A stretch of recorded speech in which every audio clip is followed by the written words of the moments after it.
Welcome and settle in. Let the room be quiet and the breath be easy.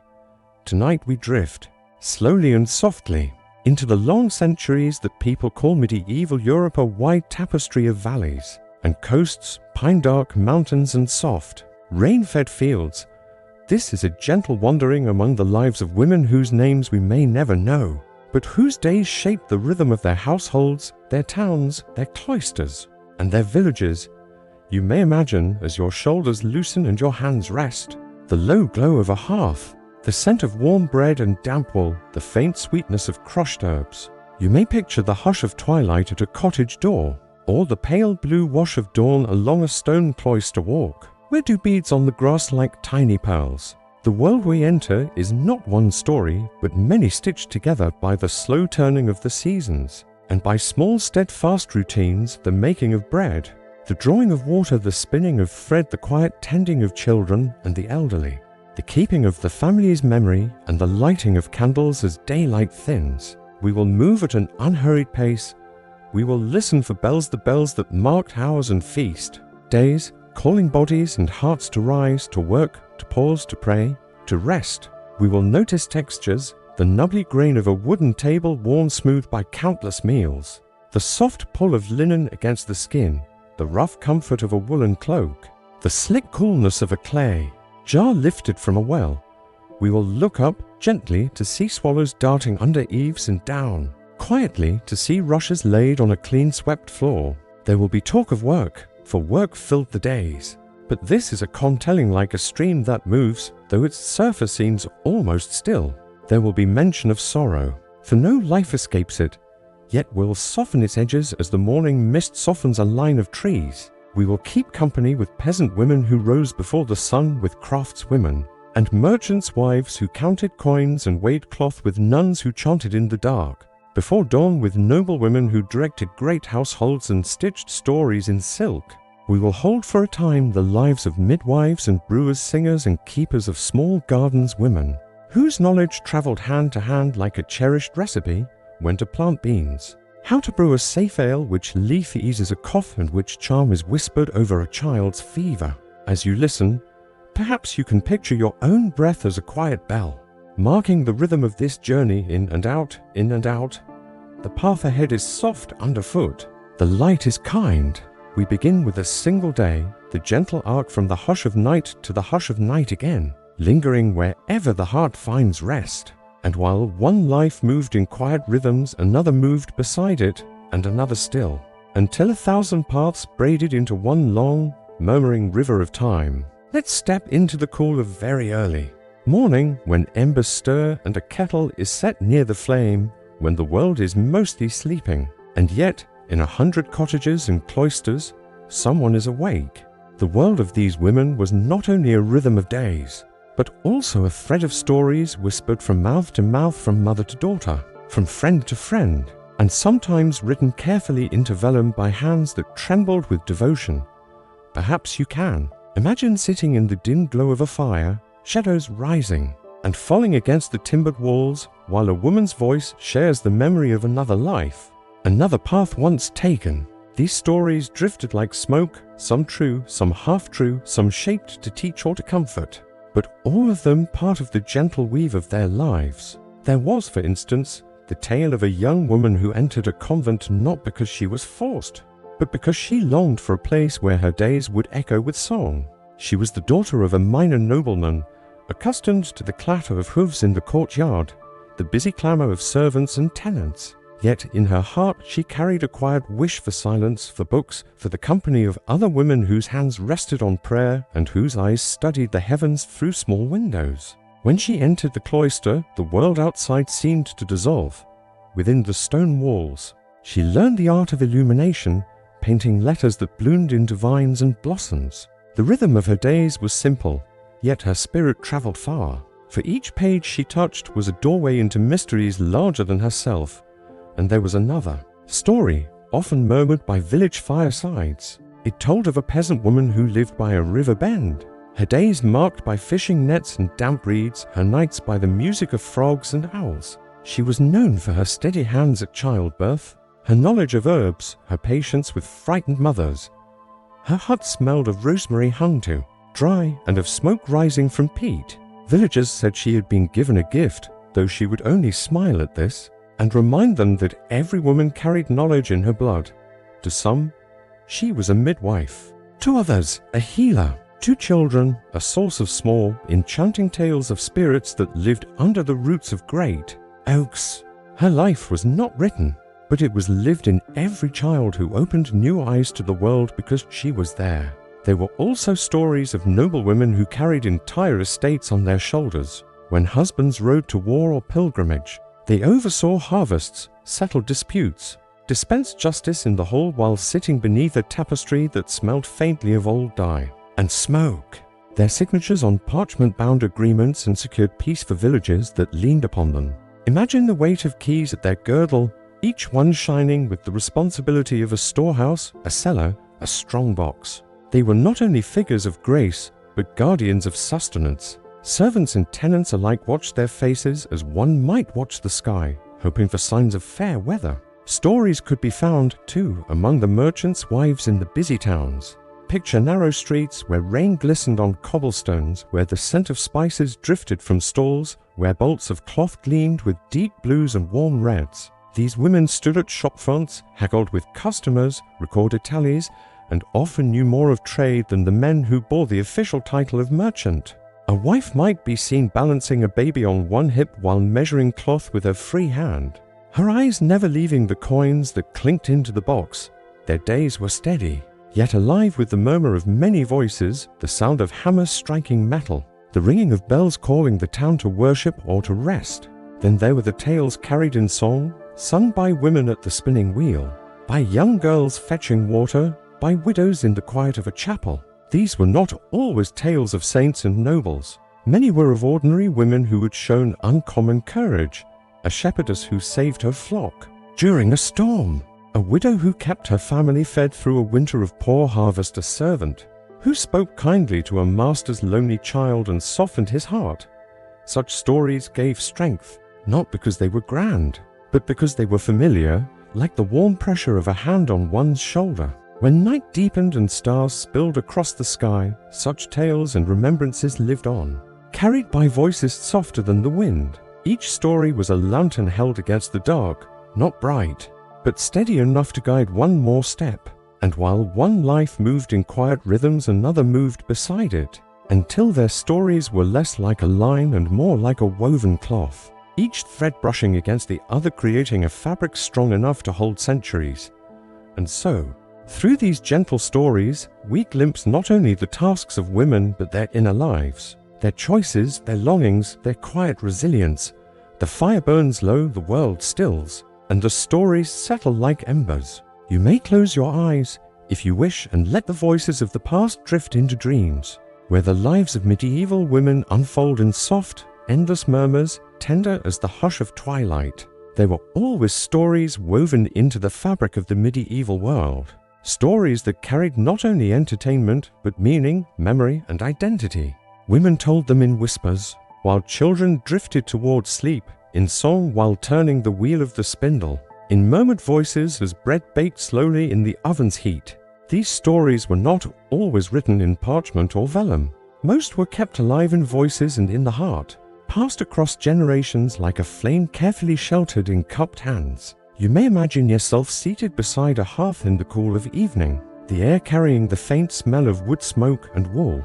A woman begins to tell a tale, her voice steady, her rhythm soft and even. It may be the story of a saint, one who had lived centuries earlier, a woman whose piety and strength made her a figure of both admiration and comfort.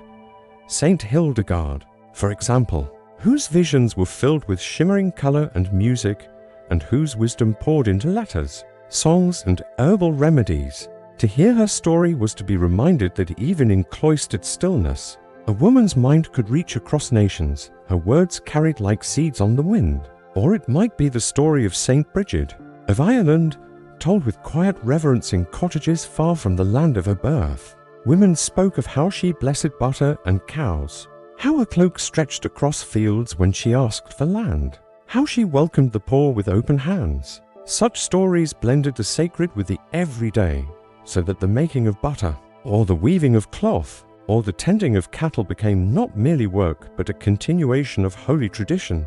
And as the story was told, children drifted into dreams where saints walked the same muddy lanes, stood by the same hearths, and touched the same herbs that grew in the garden outside. Not all stories were of saints, some were of queens, whose lives seemed distant yet whose fates stirred whispers in markets and in fields. Imagine the tale of Eleanor of Aquitaine, told in hushed tones by women who admired her boldness, her travels across half of Europe, her role as queen in both France and England. Her name might be spoken with wonder as women at the loom pictured her seated in a grand hall, her gown heavy with embroidery, her voice calm as she advised kings and knights. Though far removed, her strength was a kind of beacon, showing that a woman's influence could ripple outward, shaping the course of kingdoms. Other queens' stories were softer but no less meaningful. Isabella of Castile centuries later would be remembered for her partnership in rulership, but even before her tales of queens filtered through the air, stories of those who held regency, who defended castles in their husbands' absence, who served as patrons of abbeys and hospitals. Their stories mixed grandeur with humanity, a queen who knelt to kiss, a relic, a queen who embroidered her child's swaddling cloth, a queen who prayed in the same way that village women prayed, head bowed, and hands folded, asking for health, for peace, for the rhythm of the days to be gentle. And then there were the stories that belonged to no queen or saint, but to the women whose lives rarely entered parchment. These were the tales of grandmothers remembered for their wisdom, of mothers who endured hunger to feed their children, of daughters who sang with voices that brightened heavy days. A girl might be remembered for spinning the finest thread in her parish, her spindle moving with such steady grace that neighbors believed her blessed. A widow might be remembered for her generosity, sharing her last measure of flour with a neighbor in need. These stories did not cross kingdoms, but they crossed hearts, living long after the women themselves were gone. Some stories were tinged with mystery, whispered at night when candles burned low, tales of women who spoke to spirits of forest and stream, who knew charms to ward off illness or to ease childbirth. A bundle of herbs hung above a bed, a spoken rhyme murmured over water, a small carved token placed under a pillow, all carried echoes of such tales. These stories were not shouted, for they lived in a world where silence and discretion protected both the teller and the listener. Yet they, too, shaped the imagination of medieval women, offering comfort in the face of the unknown. You may picture yourself in a convent scriptorium, where by lamplight a nun copies the life of a female saint onto fresh vellum. Her hand is steady, her ink dark, the letters flowing in even lines. As she writes, she may remember her own mother telling her the story of the saint when she was a child. In this way, the written word preserves the story, but the voice, the memory, the soft rhythm of storytelling, these preserve it in another, deeper way, passed from lips to ears, from ears to heart. There is a kind of music in these stories, and perhaps you can hear it if you let your imagination drift. The soft crackle of firewood, the gentle murmur of women's voices, the occasional laughter when a story twists into humor, the silence that follows a tale of sorrow or bravery. They did not need to be written in books to be powerful. They were carried in memory, like seeds kept safe in a fold of cloth, ready to be planted again whenever the time was right.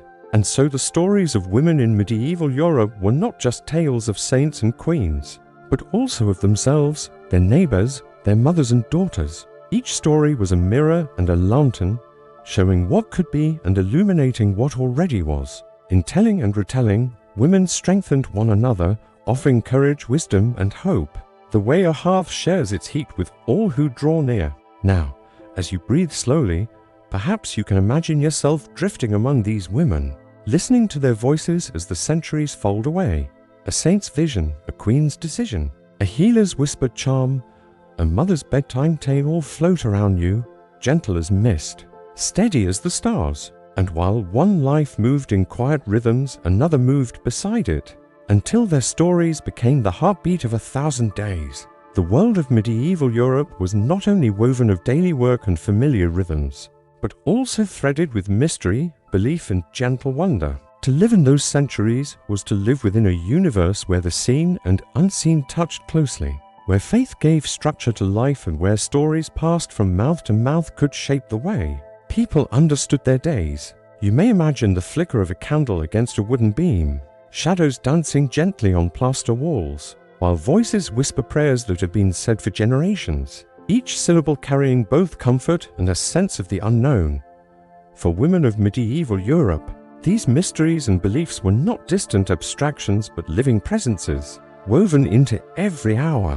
When dawn spread its pale light across a village roof, it was often greeted with a cross traced in the air, or a soft prayer murmured before the day began. The rhythm of prayer was a thread running through their hours, like the steady beating of a heart beneath the fabric of life. The church was everywhere, its bells calling across fields, its hymns lingering in memory, its holy days shaping the calendar, and within that embrace, women found both comfort and guidance. You may picture a mother teaching her child the words of the Pater Noster, her voice slow and soothing, the child's lips clumsy at first, then steadier.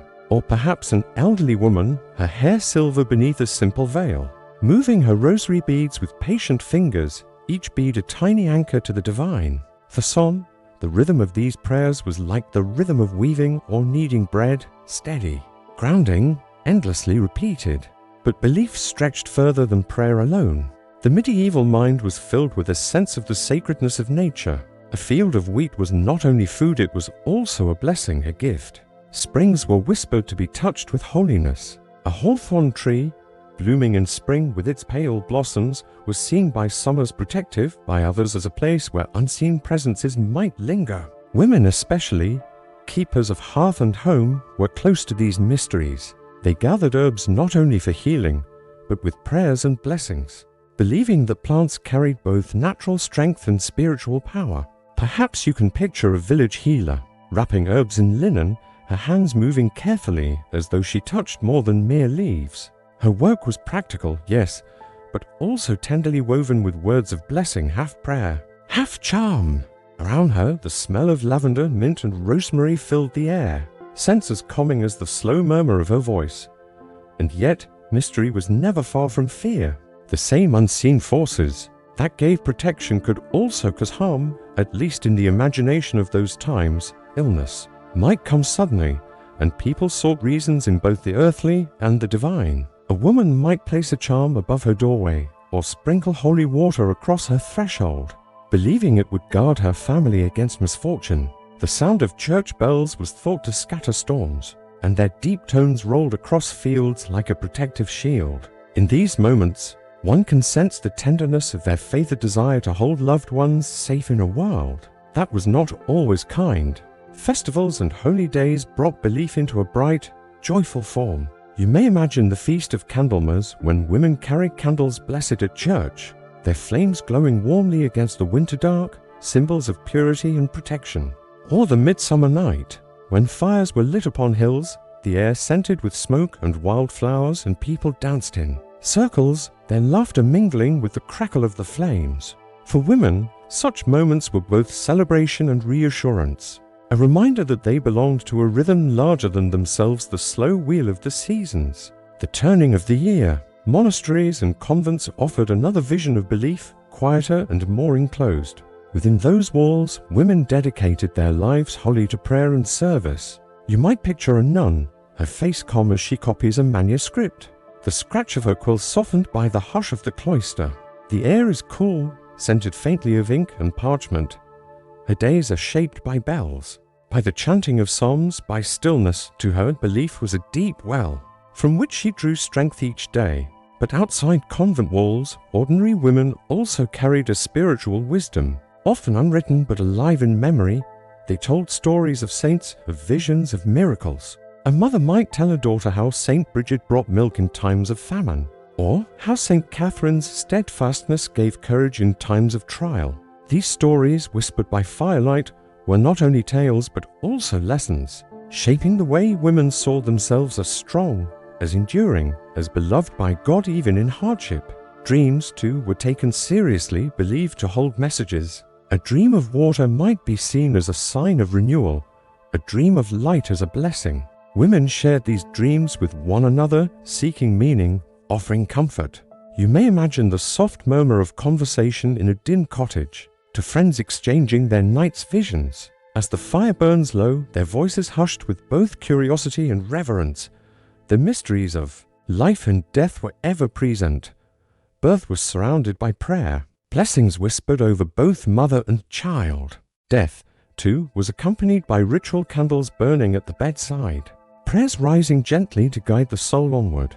For women, who so often stood at both the beginning and the end of life, these mysteries were not distant. They were woven into their hands, their care, their presence. And while belief was shaped by the church, it was also colored by local custom, by the quiet traditions passed down through families. In some places, women tied ribbons to holy wells or left offerings at shrines. In others, they carried sprigs of greenery into their homes at certain times of year, believing these simple gestures brought blessing. Such acts, small and tender, carried both hope and continuity through it all.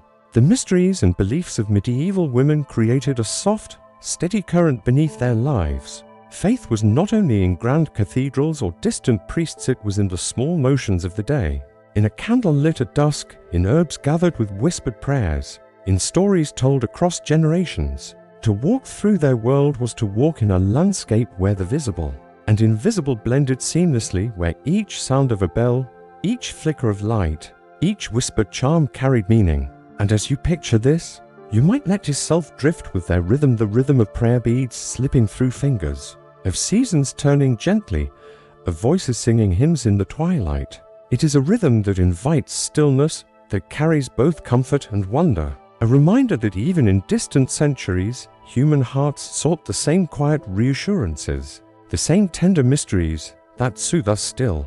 Would you like me to continue with the next part of the journey, where we move into life across the social spectrum, how women's experiences differed in castles, villages, convents, and marketplaces? The world of medieval Europe was not only woven of daily work and familiar rhythms, but also threaded with mystery, belief, and gentle wonder. To live in those centuries was to live within a universe where the seen and unseen touched closely, where faith gave structure to life, and where stories passed from mouth to mouth could shape the way people understood their days. You may imagine the flicker of a candle against a wooden beam, shadows dancing gently on plaster walls, while voices whisper prayers that have been said for generations, each syllable carrying both comfort and a sense of the unknown. For women of medieval Europe, these mysteries and beliefs were not distant abstractions but living presences, woven into every hour. When dawn spread its pale light across a village roof, it was often greeted with a cross traced in the air, or a soft prayer murmured before the day began. The rhythm of prayer was a thread running through their hours, like the steady beating of a heart beneath the fabric of life. The church was everywhere, its bells calling across fields, its hymns lingering in memory, its holy days shaping the calendar, and within that embrace, women found both comfort and guidance. You may picture a mother teaching her child the words of the Pater Noster, her voice slow and soothing, the child's lips clumsy at first, then steadier. Or perhaps an elderly woman, her hair silver beneath a simple veil, moving her rosary beads with patient fingers, each bead a tiny anchor to the divine. For some, the rhythm of these prayers was like the rhythm of weaving or kneading bread, steady, grounding, endlessly repeated. But belief stretched further than prayer alone. The medieval mind was filled with a sense of the sacredness of nature. A field of wheat was not only food, it was also a blessing, a gift.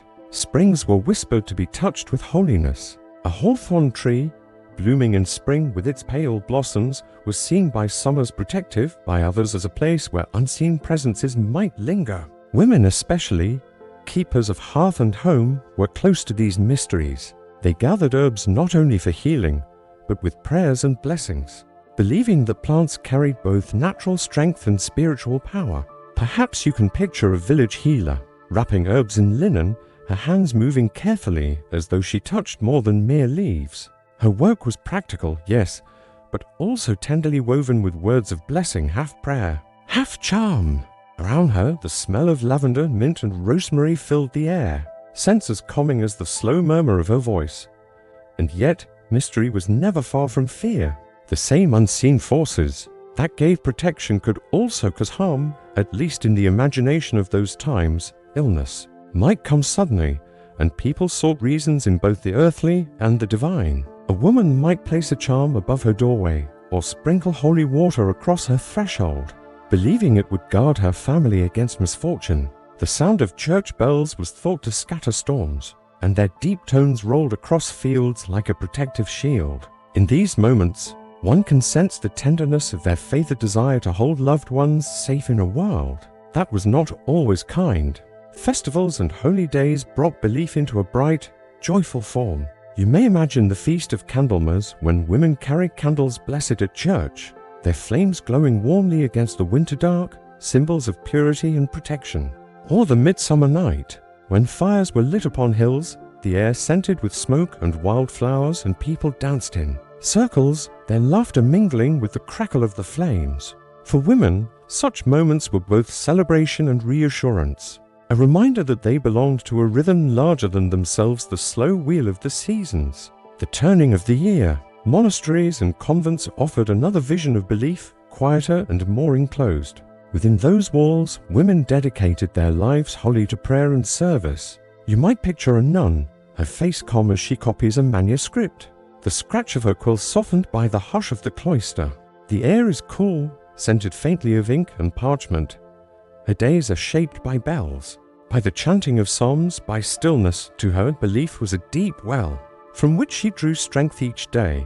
But outside convent walls, ordinary women also carried a spiritual wisdom. Often unwritten but alive in memory, they told stories of saints, of visions, of miracles. A mother might tell her daughter how Saint Bridget brought milk in times of famine, or how Saint Catherine's steadfastness gave courage in times of trial. These stories, whispered by firelight, were not only tales but also lessons, shaping the way women saw themselves as strong, as enduring, as beloved by God even in hardship. Dreams, too, were taken seriously, believed to hold messages. A dream of water might be seen as a sign of renewal, a dream of light as a blessing. Women shared these dreams with one another, seeking meaning, offering comfort. You may imagine the soft murmur of conversation in a dim cottage, to friends exchanging their night's visions. As the fire burns low, their voices hushed with both curiosity and reverence. The mysteries of life and death were ever present. Birth was surrounded by prayer. Blessings whispered over both mother and child.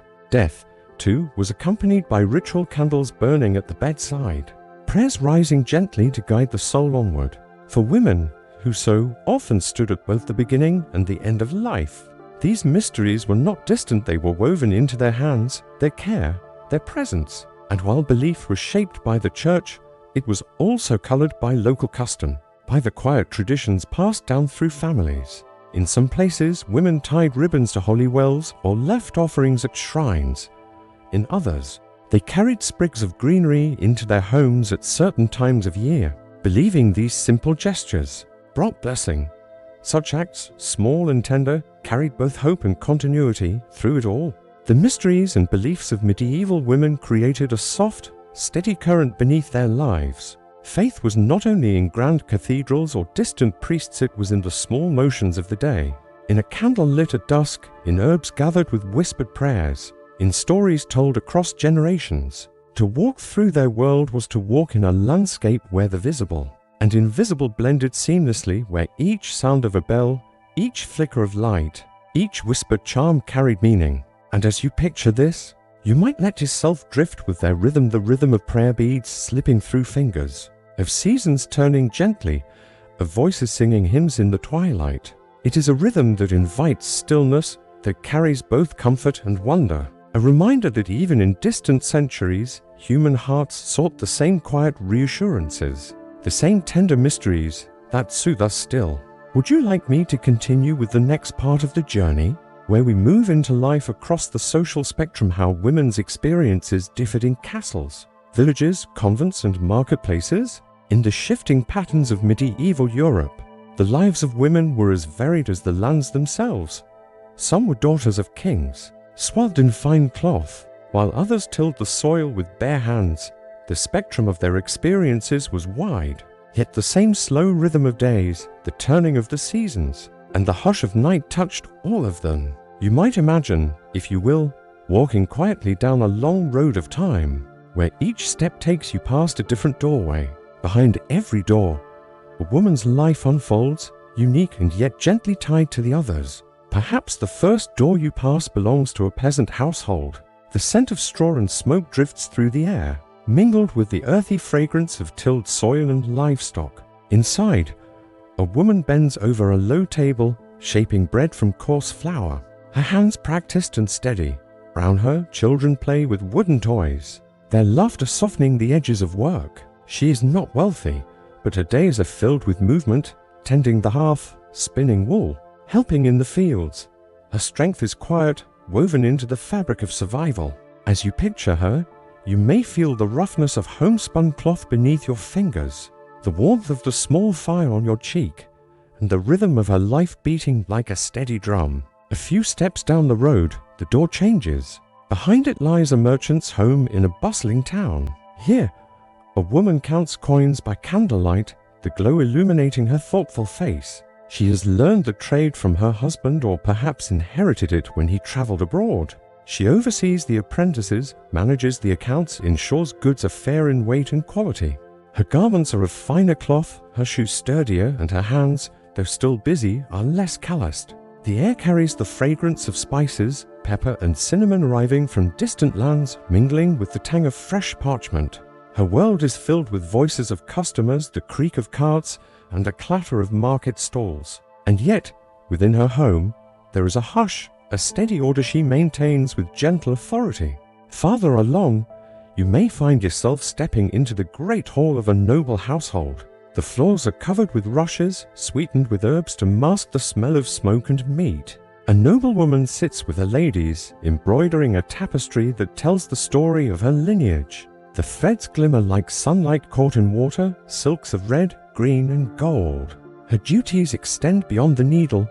She oversees servants, arranges marriages for her children, and offers hospitality to travelers and guests. Her education may include reading prayers in Latin, though her voice is softer than that of the monks and priests who guide her. Her life is both confined and expansive, confined by expectations, yet expansive through influence, alliances, and the subtle power of presence. When her husband rides to war, she may manage the estate in his absence, ensuring fields are tended, rents collected, and justice maintained. The quiet dignity she carries is like a steady flame, glowing but never flickering. If you listen closely, you might hear another kind of life, the footsteps of a nun within the walls of a convent. Her days are marked by bells, calling her to prayer, to work, to silence. The air here is cool, smelling faintly of wax, herbs, and old stone. She copies manuscripts with delicate strokes, her quill scratching softly on parchment,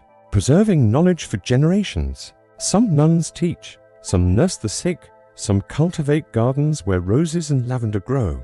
Within these walls, the world outside seems distant, and yet the women are connected to it through their prayers, through the food they produce, and through their presence as a place of refuge for travelers and the weary. You may imagine her walking slowly down a cloister, the echo of her steps merging with the song of birds perched in the garden. Her life a balance between stillness and devotion. Yet beyond cloisters and noble halls, another door opens to the life of a woman who travels. Perhaps she is the wife of a soldier, following his company with a wagon, carrying pots, cloth, and the necessities of camp life. Her hands are rough, her face weathered, but her spirit is resilient. Or perhaps she is a healer, moving from village to village, carrying with a knowledge of herbs, yarrow for wounds, chamomile for rest, sage for cleansing. Her path is uncertain, yet her presence brings comfort to those who meet her. The scent of dried plants lingers in her satchel. The rhythm of walking long roads steadies her heart. She is not bound to one place, but to the journey itself. As you pass from one doorway to another, the contrasts grow clearer. The noblewoman dining beneath chandeliers, savoring roasted meats and rich sauces, lives in a different world from the peasant woman sharing broth of beans and cabbage with her children, and yet both wake with the rising sun, both feel the turning of the seasons, both seek warmth, safety, and love. Their lives, though unequal in wealth, are united by the quiet resilience of womanhood. You may notice, too, how expectations differ. The noblewoman is trained to embody grace, diplomacy, and obedience. The peasant woman is expected to labor tirelessly to feed her family, to carry burdens both literal and unseen. The nun offers her life to prayer, while the merchant's wife negotiates profit and trade. And in all these roles, women carry the weight of continuity, of holding families, lands, and communities together. Their influence, though often quiet, was essential. The air of medieval Europe is filled with such echoes, different voices, different textures, yet harmonizing in a single song. You might imagine standing still in the center of a village square, hearing at once the low hum of women spinning flax, the lilting laughter of young maidens, the chanting of nuns in the distance, and the measured speech of noblewomen guiding their households. Each sound is distinct, but together they form the music of their world. As twilight falls on these imagined doorways, the lights within flicker to life. In cottages, candles glow beside loaves of bread cooling on wooden boards. In townhouses, merchants' wives seal letters with wax, the flame of their tapers steady. In castles, torches burn along stone walls, illuminating women moving quietly through wide halls. And in convents, lamps gleam in the cloister, their flames dancing like prayers. Each flame is a life steady in the darkness, warming those nearby. And so, across the spectrum of medieval society, the lives of women stretched out like threads in a great tapestry. Some threads shone brighter with wealth, others were coarse with labor, but all were woven together, holding the fabric of their age intact. You may picture this tapestry now, heavy yet delicate, embroidered with faces, places, and stories. As you gaze upon it, perhaps you notice how even the smallest threads contribute to the whole. How no life was without its place, how every woman, in her own way, left a quiet imprint upon her time. In the quiet moments when one looks back across the centuries, it is as though a soft veil of mist drapes itself over the landscapes of medieval Europe, where women moved through lives shaped by both duty and devotion, by silence and by song.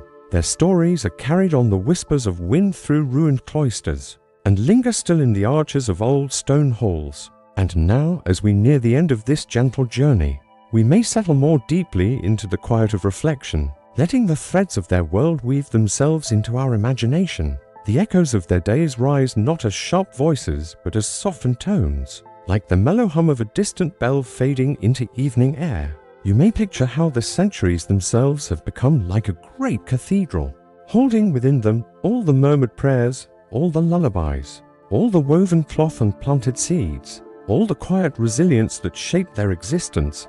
There is a rhythm to their memory, a slow breathing, not unlike the rhythm of your own as you listen now. The lives of women in medieval Europe may seem far away, yet they were marked by the same pulse of the seasons that still turns today, the same scent of tilled earth in spring, the same hush of frost settling over fields in winter, the same flicker of firelight warming tired hands after a long day.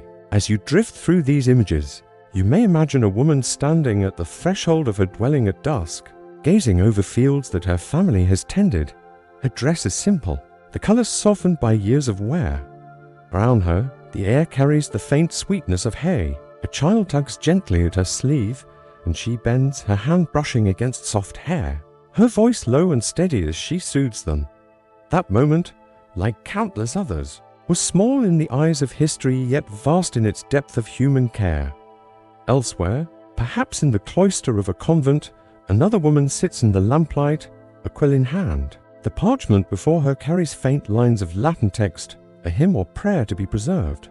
The scent of ink lingers, the scrape of the quill a steady sound. She pauses, raising her eyes to the painted glass above, where colored light falls across the page. She, too, is part of the same great fabric, her stillness balancing the labor of others in fields or homes. And far beyond, in the stone chambers of noble halls, another woman moves with quiet grace. She arranges a length of embroidered cloth, instructs the steward, listens to the news carried by messengers from distant roads, though her world is one of higher walls and richer tables. The essence of her life still turns on care, on continuity, on the unspoken bonds of kinship. Her footsteps echo on the flagstones, but the rhythm of her days is bound by the same slow turning of seasons. The fading echoes of women's lives in medieval Europe are not only found in chronicles or in the carved stone of effigies, but in the subtler traces, a worn spindle unearthed by archaeologists, a fragment of woven cloth preserved in a grave, a letter written with uncertain hand. These remnants are like threads drifting across time, fragile yet enduring. When gathered together, they whisper of lives lived in steady resilience, lives that did not always reach the stage of history, but which sustained the stage itself. As the centuries moved onward, and the medieval world gave way to new eras of thought and change, the women of that earlier time did not vanish. Their voices shifted into silence, but their influence remained, folded into the way families were held together, the way stories were told, the way faith and craft were passed from hand to hand. They are present still, if you pause to listen to the hush of twilight, to the rhythm of your own breath, to the quiet spaces that hold memory. Perhaps now you may picture walking slowly through the ruins of a medieval abbey, where ivy curls around broken arches and the ground is soft beneath your step. The air is cool, and a bird's call carries faintly from a hidden branch. As you move among the stones, you may sense the countless feet that once walked here, many of them belonging to women who devoted their lives to prayer, to labor, to care. Their presence lingers, not loud but steady, like a heartbeat beneath the earth. And in these reflections, as the echoes fade, we may find comfort in knowing that though time changes all things, the essence of care, of resilience, of tenderness remains. The women of medieval Europe lived through days of both hardship and beauty, and in remembering them gently, we carry forward not only history, but the quiet endurance of humanity itself. Now the story softens like the light fading into dusk. The images grow dim, the voices more distant, until they are little more than a hum in the stillness. You may let your mind rest here, in the quiet company of those lives, their memory like a lullaby that spans centuries. The journey slows, the echoes drift away, and the night deepens around you. All grows hushed, as though the world itself is breathing you into rest. And so we leave these reflections not lost, but lingering in the quiet spaces of your thoughts, ready to return. Whenever the mind seeks calm, the story becomes silence, the silence becomes comfort, and comfort becomes sleep. And now, as the long story draws toward its gentle close, we drift once more into a world of memory and reflection, where the lives of medieval women linger like soft echoes upon the evening air. You may imagine yourself walking slowly through an old cloister garden, its stone walls worn smooth by centuries, the pathways lined with lavender and rosemary. The air is rich with their fragrance, calming and familiar, and the faint hum of bees moves lazily between blossoms. It is a place of stillness, and here the presence of those long-ago women feels almost near, like faint voices carried on the breeze. The story of their world is not one of sharp lines and clear endings, but rather of threads woven into a tapestry that stretches across centuries. Even now, you may imagine how their footsteps, once imprinted in the earth, became pathways for those who followed. Their labors, their songs, their whispered prayers at night did not vanish, but became part of the slow rhythm of history, much like the steady beating of a heart. In these fading echoes, one begins to sense the continuity of life. Women who once stirred pots over hearth fires, who wove linen on wooden looms, who carried baskets of bread to market, left behind not only objects and tools, but ways of living, patterns of resilience. Perhaps you can picture a carved spindle resting on a museum shelf, its wood polished by countless hours of use, or the fading threads of a medieval embroidery, colors softened by time. These objects are not silent, they still speak, telling of the patient hands that once moved with such care. You may picture the hush of twilight falling across a medieval village, the smoke rising in thin strands from small chimneys.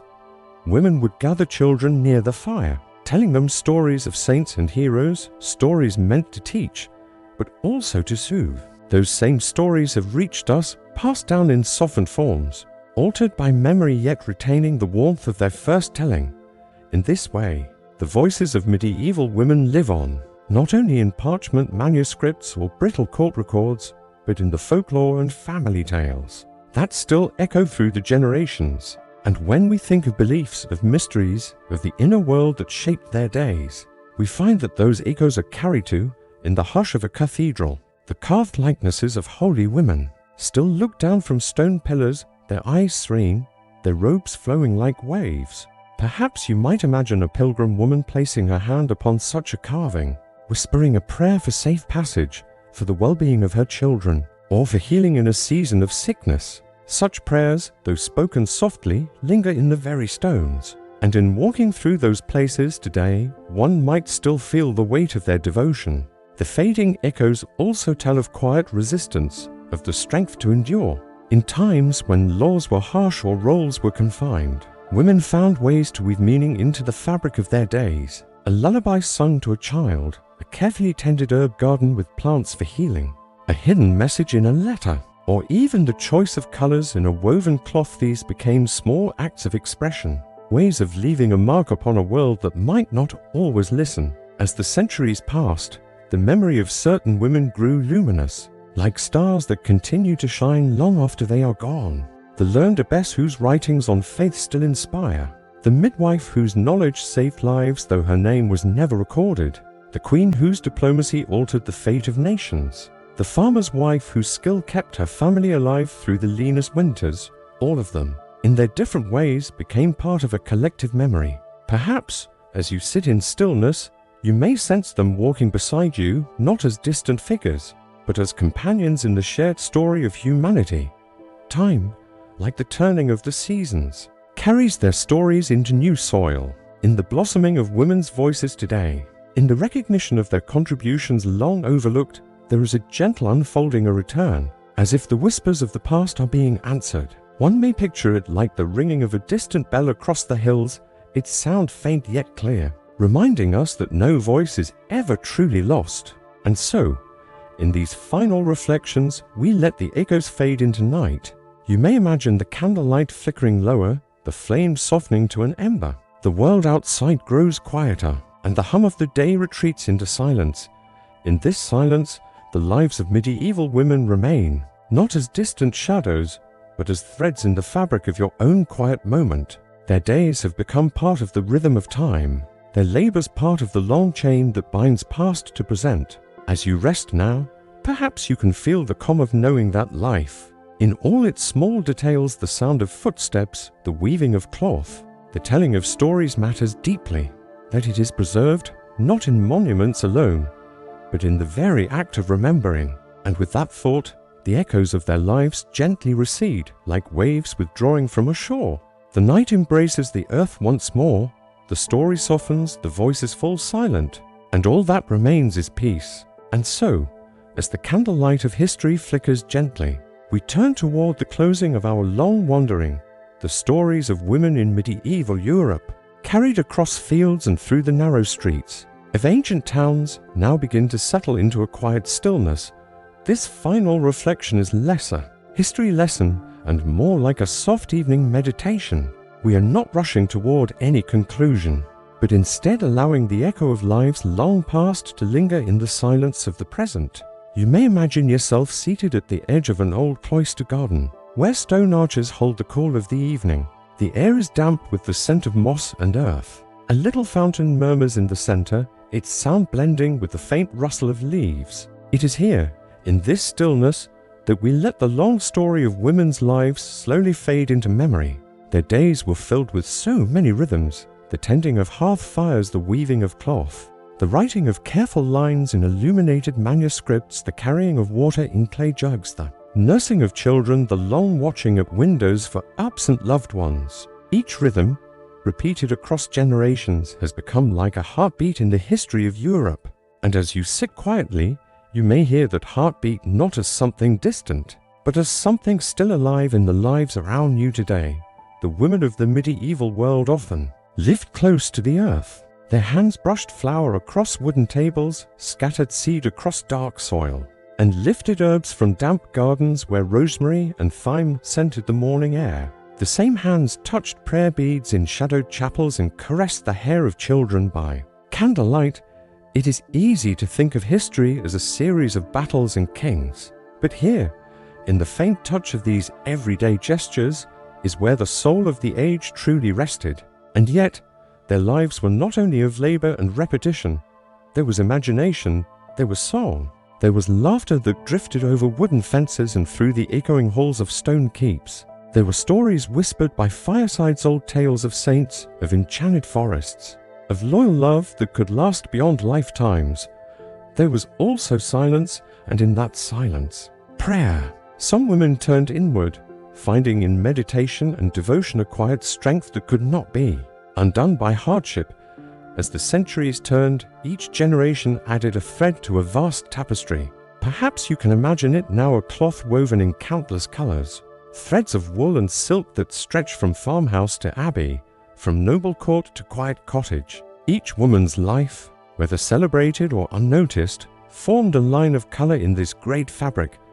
And as with any weaving, no thread exists alone. They cross and connect, strengthening one another, holding fast through storms and droughts, through sorrow and joy.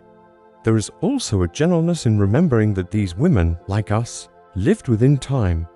Their days unfolded with sunrises and sunsets. Their seasons came and went with the quiet turning of years. They knew the hush of winter mornings when snow rested on rooftops, the sweet relief of spring rains, the golden warmth of harvest evenings. And though their world may seem far away, those same rhythms of nature still move around you now.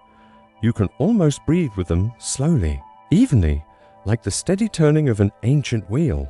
Perhaps you imagine a woman in her final years sitting by a doorway as dusk settles. Her hands are folded quietly, her eyes watching children run and play. She does not speak, but she is listening to the songs of birds, to the rustle of the wind, to the distant sound of bells calling the faithful to prayer. Her life has been long, filled with work and with waiting, with sorrow and with love. And now she sits, a presence more than a voice. Her story complete yet still echoing in those who will follow. And so too, these lives we have visited remain with us, not as names written in history books, but as traces in the way we live even now, in the bread baked in kitchens, in the care given to family, in the songs sung to soothe children at night. These are the echoes of medieval women, faint yet enduring, carried forward not in grandeur, but in the quiet persistence of daily life. As the final light of the candle dims, you may let these reflections become a lullaby. Imagine the soft hush of twilight across old stone walls, the calm of meadows touched by dew, the silence of chapels where the last prayer of the day has been spoken. Let it all drift together into one long exhale of history, steady and calm, like the slow breath before sleep. And now the story rests. The women of medieval Europe fade gently into the folds of time, leaving behind their traces like footprints in soft earth. The night gathers around, protective and still. You need not hold on tightly, for history will keep these lives safe, woven into the great fabric of the past. All you must do now is rest, as their echoes fade into the deep, timeless quiet of the night. As the long weaving of stories begins to near its end, you may let yourself rest more deeply now, for this last journey is meant only to carry you gently toward quiet reflection. The world of medieval Europe has unfolded before you in slow turns through daily life, through personal stories, through beliefs, through the different walks of society, and even through soft imagined journeys. Now, let us step back and let all of those threads soften into a tapestry of memory, a fabric of women's lives gently held in time. You may imagine a twilight sky, its colors fading from amber into a muted indigo. The fields, the castles, the cottages, and the cloisters we have visited all grow quieter. The voices of women, whether noble ladies or humble peasants, healers or merchants, nuns or storytellers, become like echoes, fading into the hush of evening. And yet, though their footsteps may no longer press upon the soil, the memory of their lives lingers, like the faint fragrance of herbs drying in a summer loft, or the last notes of a lullaby lingering in a child's ear. As you rest, you may picture how the medieval world was shaped by women's unseen hands. Every loaf of bread kneaded in the morning light, every garment stitched by candle flame, every child comforted through fever and fear, was a quiet act that wove resilience into daily life. These acts were rarely written into chronicles, yet they sustained the rhythm of entire communities. The kings and battles we read of in history were supported by the steady labor of women, who tilled fields, spun wool, prepared feasts, and nurtured souls. Without them, the grander stories would simply have unraveled. Perhaps you can imagine a scribe, seated in a monastery, deciding what tales were worthy of being written. He writes of conquests, of councils, of noble lineages, but the voices of women are faint in his ink. And yet, though his quill did not capture them fully, the truth of their existence lived in other ways. It lived in songs sung at harvest, in carvings etched quietly onto the beams of homes, in prayers whispered at bedside altars, in lullabies that traveled across generations. Their history is not one of parchment alone, but of breath, gesture, and care. If you let your mind drift, you might see how women's presence was often carried in traditions rather than records. Recipes passed by memory, herbal cures taught by touch, stories told while spinning flax or grinding grain. These things were not written, but they endured.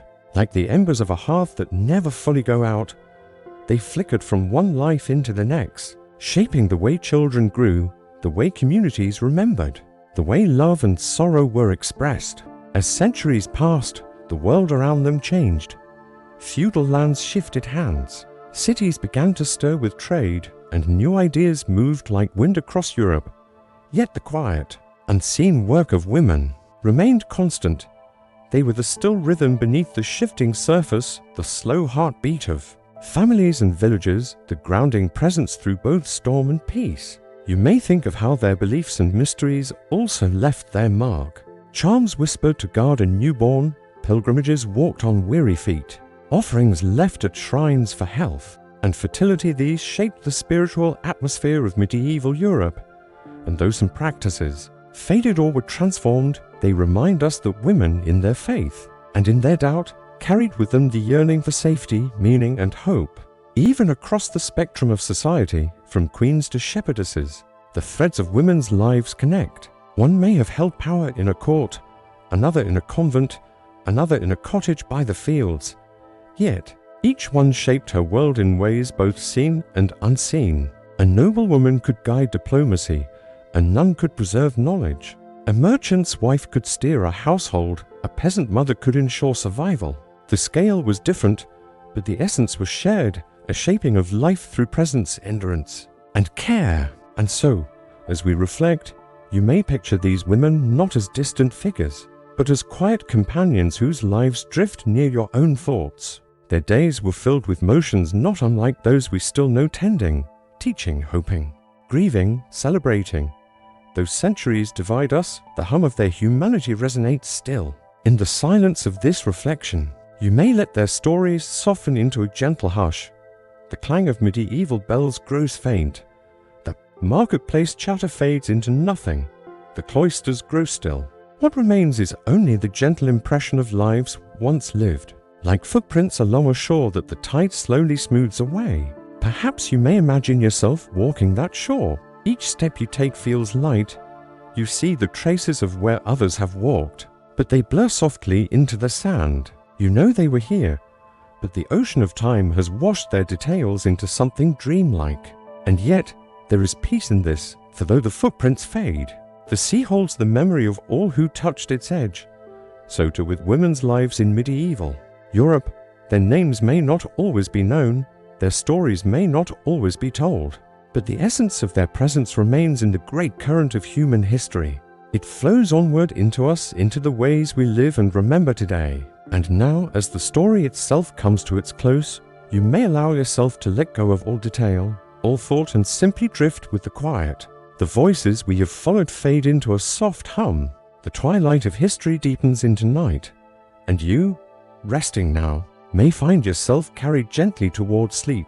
The tale is finished, yet it lingers like the glow of embers in a hearth, comforting, fading slowly, inviting you into silence. And so, as we drift onward, you may imagine the echoes of all that has passed, like soft ripples across the surface of a still pond.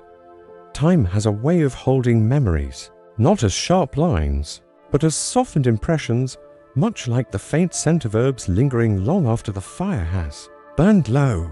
The lives of women in medieval Europe remain in those impressions, woven into fragments of song, into the corners of illuminated manuscripts, into the faint outlines of embroidery that once brightened a simple cloak. You may picture the way stories passed down across generations. A grandmother whispers to a child by the hearth, her words slow, her voice low, carrying fragments of the past. She does not tell of kings or battles. Instead, she speaks of the rhythm of baking bread, of caring for a garden, of the laughter of neighbors at a feast, of the quiet dignity of prayer. These are the true inheritances, tiny moments of living, of caring. of being. Perhaps you can imagine how those lives felt in their own time. A girl sitting by a stream, her hands resting in her lap as she hums to herself, dreaming of the years ahead. A mother looking out over her children as they sleep, listening to the rise and fall of their breathing. A widow moving gently through her home, remembering the way it once felt, filled with another presence. Each of these quiet lives left threads, and together those threads create the tapestry of history. The echoes are not only found in voices, but also in the earth itself. Stones worn smooth by countless feet, pathways carved through fields, the lingering foundation of a home where laughter once lived. When you imagine walking those paths, you may almost sense the presence of those who walked before you. Their days passed in labor, in devotion, in quiet hopes, and in small joys. None of these were loud enough to shake kingdoms, yet each was steady enough to endure. You may picture twilight falling over a medieval village. The sky turns a deep shade of blue, while the last birds of the day settle in the hedges. The smell of wood smoke curls upward from cottages, carrying with it the scent of stews and roasted bread. Families gather, women moving softly around the room, setting down bowls, tucking children close. Outside, silence stretches across the fields, broken only by the faint rustle of wind. This is how countless evenings passed, unnoticed by chroniclers but remembered by time itself. And across the social spectrum, those evenings held the same kind of stillness. In manor halls, candles glowed on polished wood, the air carrying the fragrance of spiced wine. In abbeys, a final hymn drifted through stone corridors, voices hushed and slow in simple huts. Firelight flickered across rough walls, a comfort against the night. No matter the station, no matter the place, women shared in that rhythm the movement from dawn to dusk, the steady passage of time. The echoes of their inner lives remain as well, though softly. You may imagine the secret prayers whispered, the quiet tears shed, the small bursts of laughter shared with a trusted friend. These are the hidden treasures of history never written, rarely remembered but always felt. Just as you, listening now, have your own quiet moments that may never be told, so too did they. And as the centuries pass, those echoes do not vanish. They become part of the hum of the world. A field till today may once have been worked by hands centuries ago. A lullaby sung now may carry phrases spoken long before. Even the hush of twilight is the same and changed, eternal falling now as it did then. So as we rest in these fading echoes, you might let yourself sink deeper into their rhythm. Imagine the soft tread of footsteps fading along a village lane. Imagine the gentle closing of a wooden door, the murmur of voices within, the warmth of a fire lighting faces in the dark. These are the closing notes of their world, and of ours a reminder that life, however distant, is always near in the small details. And perhaps, as the story softens and slips into stillness, you may carry with you the quiet knowledge that the lives of medieval women, though often overlooked, were full of presence. Their days shaped families, their hands shaped the earth, their voices shaped memory. Even now, as night gathers, you may feel those echoes close, like a lullaby humming low, easing you gently toward rest. The centuries move on like clouds across a wide and endless sky. The world of women in medieval Europe, so full of quiet duties and unseen labors, begins to recede into the mists of memory. Yet even as time carries their footsteps away, the echo of their lives lingers, soft and enduring, like the fading fragrance of herbs hung to dry in the rafters of a cottage. You may imagine that you are standing at the edge of a meadow at twilight, watching the day dissolve into night, and in that stillness, the memories of countless women return like whispers carried on the evening breeze. It is often said that history remembers the kings, the knights, the castles built of stone. But in truth, the greater rhythm of life was carried in quieter hands, in the hushed voices of women spinning, cooking, tending, teaching, and enduring. Theirs was not a story written in battlefields, but in the flow of water into wooden buckets, the soft brushing of fabric against the skin, the small hush of a lullaby sung in a cradle-lit room. And so, though the centuries have passed, their presence has not vanished, it waits, lingering in the shadows, patient and still, ready to be remembered. If you close your eyes for a moment, perhaps you can picture a woman walking down a narrow lane. Her dress brushes against the ground, worn but cared for. In her arms she carries a basket of bread, warm and fragrant, the crust darkened by the wood fire oven. A neighbor greets her with a nod, and children's laughter floats over from a nearby yard. The woman does not know that you are watching, but in your imagination, you are present an unseen guest, witnessing her life unfold in gentle rhythm. And though she will never step into the halls of history books, her world is no less vivid, no less real, no less precious. The beliefs that shaped her days were deep as the soil beneath her feet. She rose with the sound of the church bell, marking the passage of time with prayers whispered in half-light. She looked to saints and sacred images for guidance, carrying in her heart a faith that was both a shield and a burden.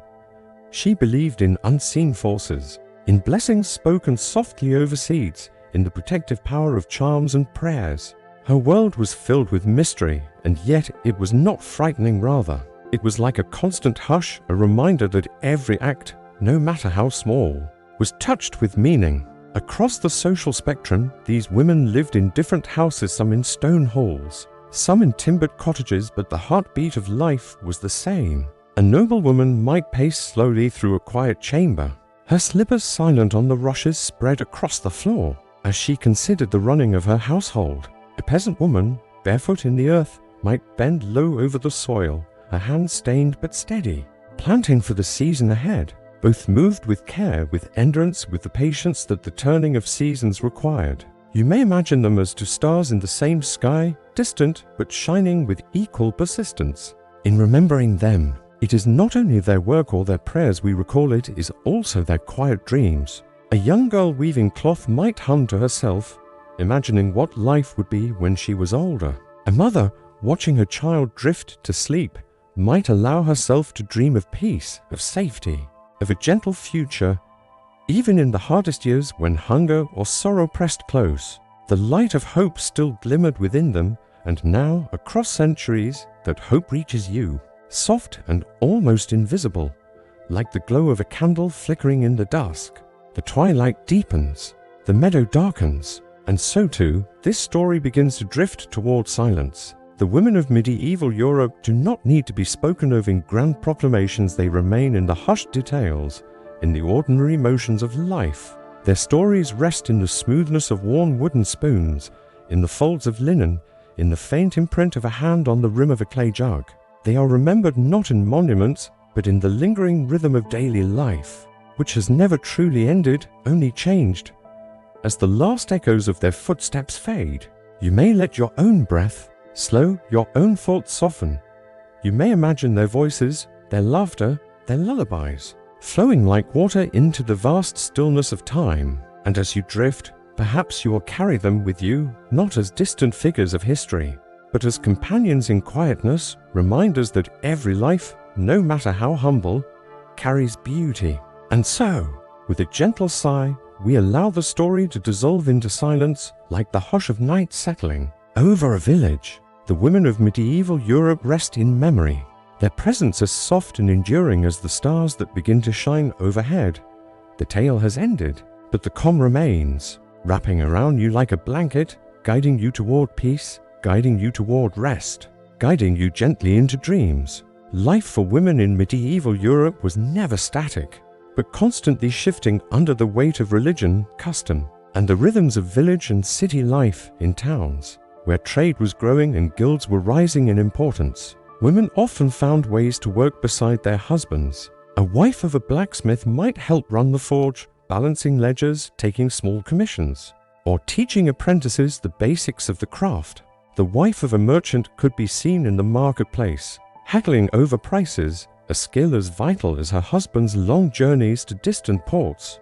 Daughters, too, were drawn into this world, learning the art of barter and the subtleties of measuring cloth or grain. Although guilds rarely welcomed women as full members, many records show widows taking over their late husbands' shops and running them with surprising independence, sometimes for decades. In the countryside where the majority of people lived, the labor of women was indispensable. They rose before the sun, tending to animals, preparing meals, and helping in the fields during planting or harvest. A woman might walk with a baby strapped to her back, while she stooped to gather wheat, or join in communal work where neighbors shared tools and sweat to bring in the crops before rain ruined them. Their knowledge of herbs, roots, and simple remedies gave them an important place in village health, though suspicion always lingered. A woman who knew too much about healing, or who seemed successful in curing illness, could be whispered about as a witch, especially in times of famine or plague when fear demanded a scapegoat. Religious devotion shaped every aspect of their world. Girls were taught to pray before they could read, and many women found solace and purpose in the routines of the church. For some, the convent offered an escape from the hardships of marriage and childbirth. Behind the convent walls, women could learn to read Latin, copy manuscripts, and dedicate themselves to God in a way not permitted in secular life. The abbess of a great house often wielded influence almost equal to that of male clerics, advising nobles, managing estates, and deciding how resources would be spent. Yet even within this holy refuge, women were reminded of their duty to humility and obedience. Their spiritual worth praised, but their independence gently restrained. Marriage, however, was the path most women walked. For noblewomen, it was often a political bond rather than a matter of affection, arranged to seal alliances or secure land. A young bride might leave her family at 12 or 13, joining a household where she was expected to bear children quickly. Some found themselves managing castles when husbands went to war, overseeing servants' accounts and defense, roles that demanded authority and clear judgment. For peasant women, marriage was no less demanding, though less gilded. Their partnerships were rooted in survival to sets of hands to work the land, two shoulders to carry the burdens of taxes, tithes, and hunger. Affection might grow, but the bond was often forged in necessity rather than romance. The dangers of childbirth cast a shadow over every married woman's life. Death in childbed was common, and every successful birth was a mixture of triumph and fear. Women relied on midwives, who carried both respect and suspicion, for these were the ones who stood closest to life and death. A successful midwife was honored, but if too many infants died in her care, her reputation might twist into accusation. Some whispered that she wielded unholy powers, a reflection of how precarious life was in a world where medicine was little more than prayers, herbs, and luck. Yet within these constraints, women carved out spaces of power and identity. Some became poets. Their verses whispered in courts, others became saints, their visions and miracles recorded by monks who marveled at their intensity of faith. Even in humble villages, women formed webs of support, helping each other with harvests, lending small items, or standing as godmothers, a bond that tied families together across generations. The lives of medieval women were framed by duty, faith, and survival, but within that frame lay quiet strength. They endured hunger, bore children, carried burdens, and still found moments of laughter and song. Their names rarely appear in chronicles written by men, yet without their labor and resilience, the story of medieval Europe could not have unfolded as it did.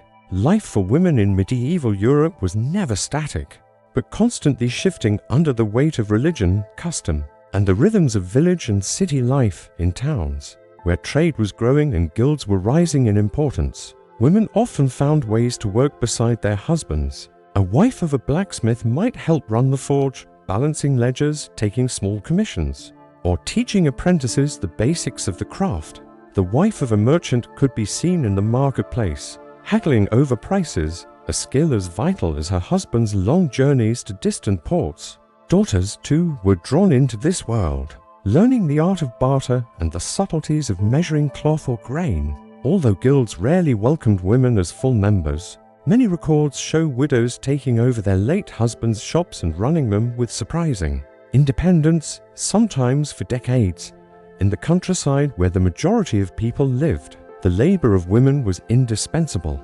They rose before the sun, tending to animals, preparing meals, and helping in the fields during planting or harvest. A woman might walk with a baby strapped to her back, while she stooped to gather wheat, or join in communal work where neighbors shared tools and sweat to bring in the crops before rain ruined them. Their knowledge of herbs, roots, and simple remedies gave them an important place in village health, though suspicion always lingered.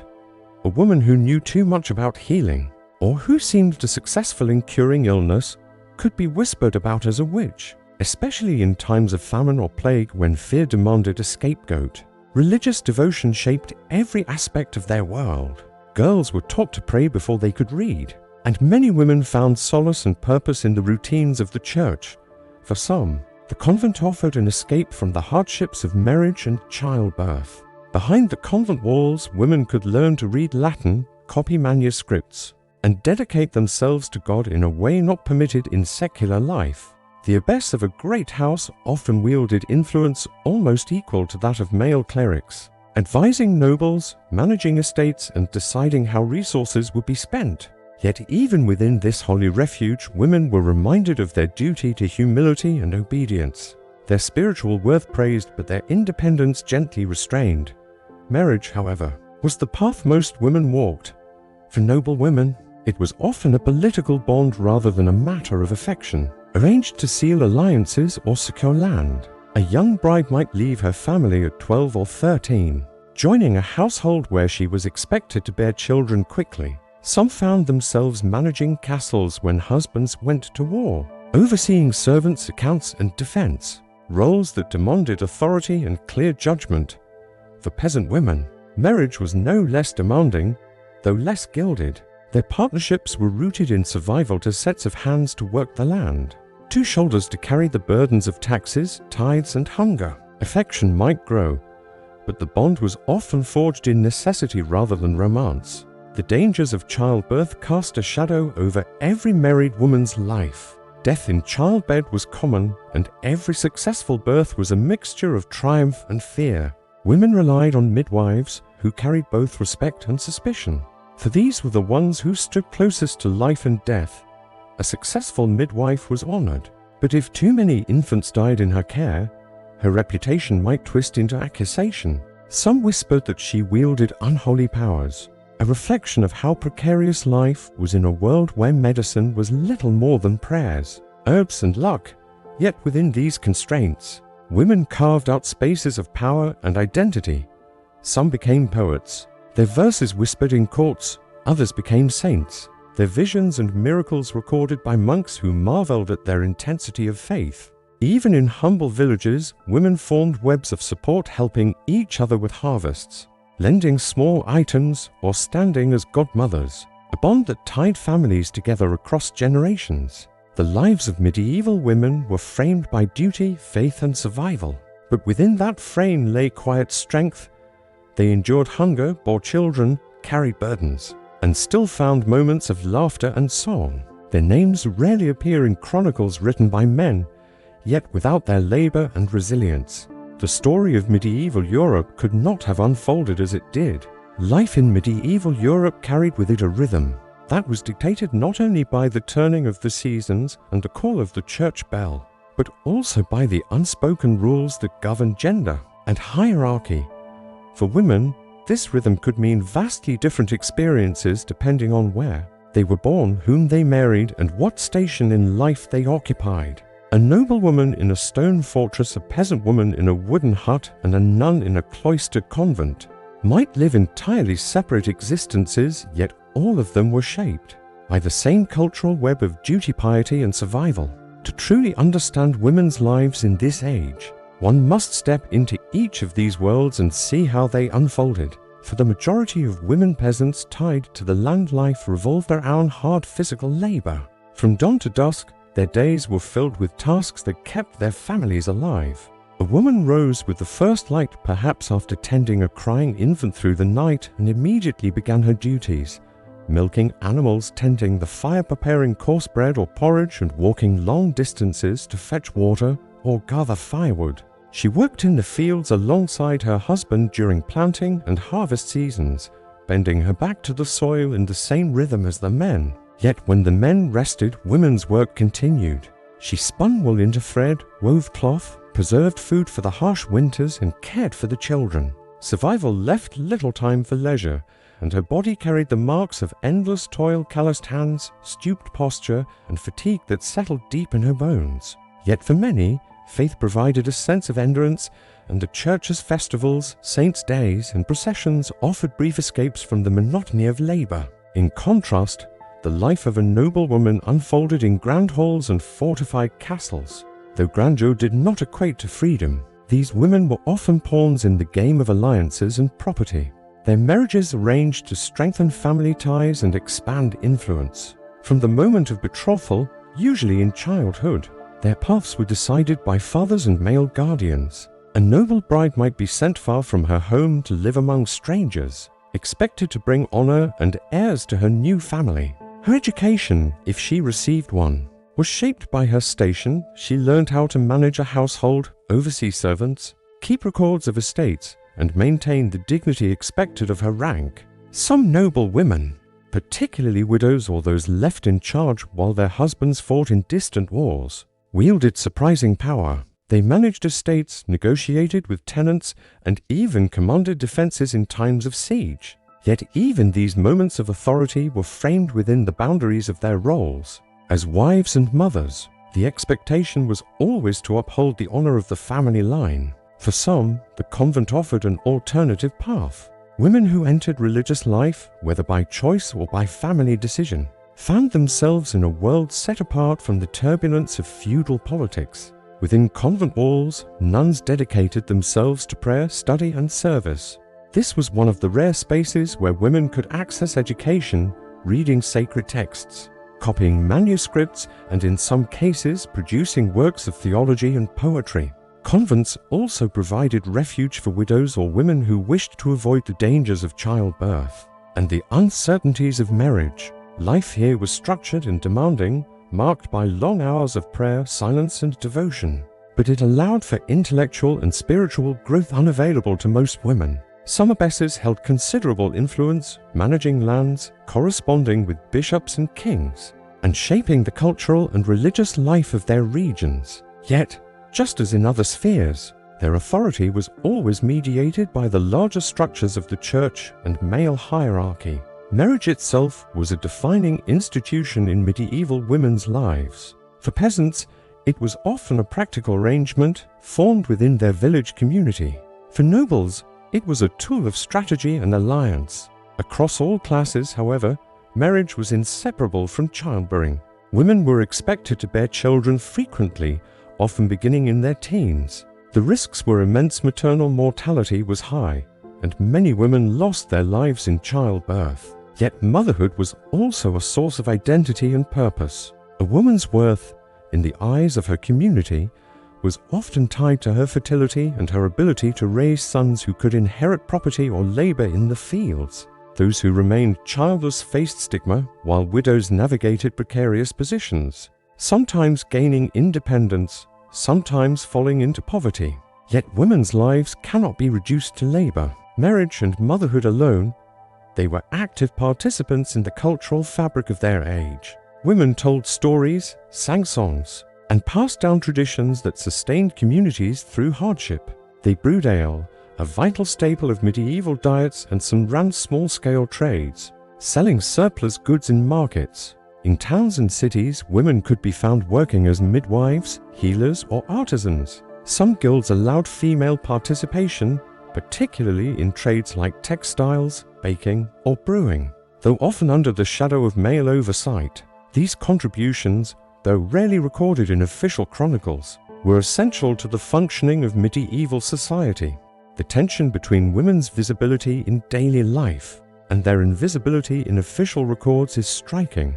Chronicles and histories, written mostly by male clerics, often ignored women's roles unless they were queens, saints, or scandalous figures. Yet archaeological evidence and surviving documents from wills and court records to household accounts reveal the indispensable presence of women in every sphere. They were caretakers, workers, negotiators, and bearers of tradition.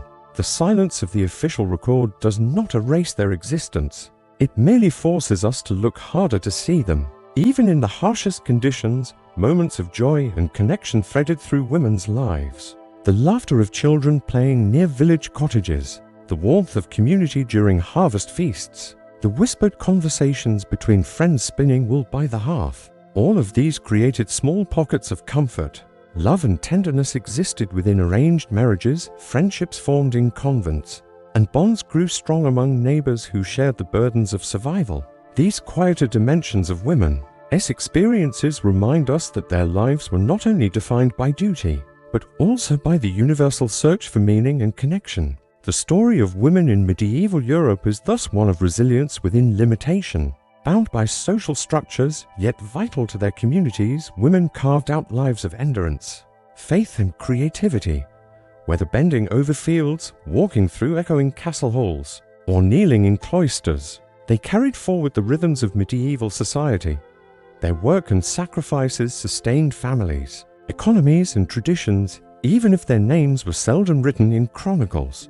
When we look back across the centuries, what emerges is not a single story, but a tapestry of countless lives, each one marked by struggle and strength. The medieval woman was at once ordinary and extraordinary in her daily burdens, extraordinary in her perseverance against them. To understand her world is to glimpse the heartbeat of medieval Europe itself. The rhythm of medieval life was tied to the seasons, and for women this meant their daily existence shifted with the turning of the year. In the long days of spring and summer, when fields demanded sowing and tending, women rose before dawn to begin the endless cycle of work. A farmer's wife might step barefoot into the dew-soaked grass to milk the family's cow or goats, her breath visible in the morning chill, while children stirred drowsily on straw pallets inside the cottage. The hearth never truly went cold, for she had to prepare a simple meal to fuel her household before the day stretched into its labors. Bread, pottage made of beans, onions, and herbs, or perhaps a scrap of salted pork if the family was fortunate. These were the foods that kept the poor alive. As men worked in the fields, women joined them, bending their backs beside their husbands and brothers to weed crops or gather hay. There was little division of labor when survival depended on every hand contributing, and the sweat of women was as essential as the strength of men. During the harvest, the busiest and most exhausting season, women wielded sickles with swift precision, gathering sheaves of wheat while babies were set in the shade nearby or tied to their mothers' backs. Young girls learned early, their small hands imitating their elders, for they would inherit the same burdens. The air was filled with the rhythmic rustle of grain and the creak of carts. For the poorest families, women gleaned the leftover stalks after the lord's men had taken the main crop, carefully binding every handful to ensure no crumb of bread would be wasted during the lean winter months. Such work was grueling, yet women's efforts were rarely celebrated in chronicles or poetry. Instead, their labor was taken for granted, woven invisibly into the fabric of survival. Inside towns and cities, life for women followed a different rhythm. Merchant households required wives who could manage not just a home, but also the business itself. A cloth merchant's wife might spend a day supervising apprentices, ensuring accounts were recorded, and bargaining with suppliers. Literacy was not common among peasant women, but among the middle and upper classes, some women learned to read and write to support family enterprises. Letters survive in which wives scolded or advised absent husbands, proving their competence in negotiation and money matters. In the absence of a husband, widows could inherit and continue the business, and some grew powerful enough to rival their male counterparts. Guilds in certain trades allowed female members, especially widows, who often ran shops with a firm hand. Yet, their position was precarious, for the authority of women in commerce was constantly questioned by laws and customs designed to favor men. Marriage was central to a woman's identity, yet its meaning varied across classes. In the countryside, marriages were practical arrangements. Families considered land, livestock, or the merging of labor more than romance. Yet, despite this practicality, there are hints of affection. Court records tell of women who resisted forced matches, and songs and poems celebrate moments of genuine tenderness between husbands and wives. In noble families, however, marriage was rarely about personal choice. A girl might be pledged at 12 or 13 to secure alliances or protect estates. These marriages were contracts sealed with dowries, binding to families together in webs of power and obligation. For noble women, life was shaped by expectation: to bear heirs, to guard her husband's honor, to manage the household in his absence, and sometimes to act as regent if he died. Yet, even within this rigid framework, some noble women carved remarkable authority. Queens and countesses sometimes commanded armies, negotiated treaties, or served as patrons of art and religion. But these were exceptions. Most noblewomen lived in the shadow of their male relatives. Their power circumscribed, though their influence quietly profound. Religion permeated every layer of existence, and it offered women both constraint and refuge. The church taught that women were morally weaker, forever stained by Eve's sin, and this notion justified their subordination. Preachers often described women as temptresses, urging men to guard themselves against their charms. Yet, paradoxically, the Virgin Mary was venerated as the purest of beings, the model of humility and devotion. This contradiction shaped how women were viewed, either dangerously seductive or angelically virtuous. Some women sought escape from these binaries by entering convents. For those who became nuns, life within cloistered walls brought both limits and freedoms. A nun's day was structured by prayer, work, and study. Convents provided education rarely available elsewhere, and some women became accomplished writers, musicians, or theologians. Abbesses wielded considerable authority, overseeing lands, wealth, and even advising kings. In a society where most women had little voice, the cloister could provide a rare avenue for leadership and learning. For others, especially in towns, devotion was expressed through lay piety. Women formed part of religious fraternities, went on pilgrimages, and performed acts of charity. Some became mystics, claiming visions that placed them in direct communication with God. Their writings, often filled with vivid imagery and passionate devotion, influenced both ordinary believers and church authorities. Yet, suspicion always lingered. Women who claimed too much spiritual authority risked charges of heresy or witchcraft. In late medieval Europe, whispers of witchcraft grew louder, and women were disproportionately accused.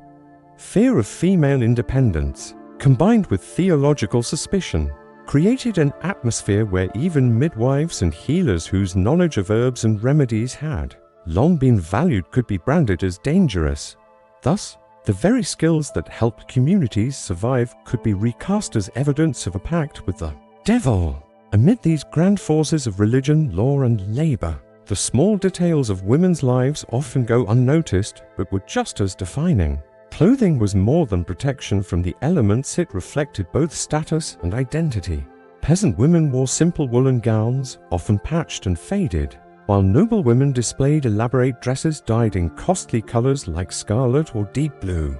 Veils or wimples covered their hair, a symbol of modesty, though within the home women might uncover their heads. Festivals and feasts allowed moments of color and celebration when women danced, sang, and sometimes seized rare chances for joy. Birth and death punctuated existence with equal weight.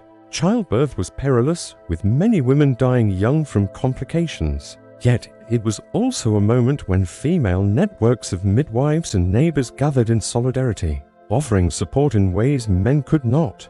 In mourning, women took central roles, weaving grief into rituals that helped families endure loss. Through all these layers of existence, labor in fields and workshops, service in households, devotion in churches, and love or duty within marriages, women shaped medieval Europe in ways often overlooked by chroniclers. Focused on kings and battles, their work sustained villages, their skills kept towns alive, their devotion enriched faith, and their resilience carried families through hardship. If one looks closely at the records, from account books to miracle tales, women's presence is constant, steady, and essential. They were not merely shadows beside men, but active participants in the making of medieval society.